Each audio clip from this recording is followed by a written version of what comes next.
একটা শুকনো প্যানের মধ্যে 2 চামচ ধনে, 2 চামচ জিরে, বেশ কয়েকটা শুকনো লঙ্কা ঝাল অনুযায়ী, সেই সাথে 2টো তেজপাতা, 1 চামচ মতন গোটা গরম মশলা আর হাফ চামচ মতন সাদা গোলমরিচ।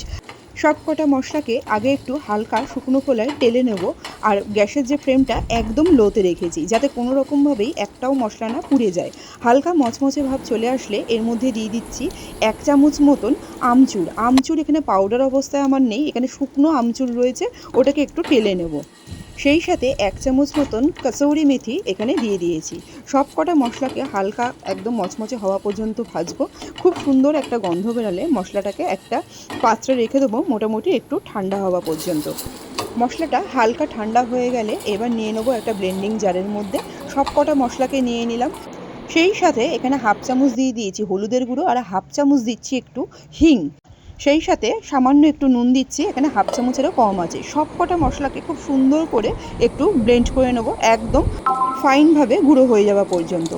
ব্যাস, সেই সাথে তৈরি হয়ে গেল ফাইন একটা তড়কা মশলা।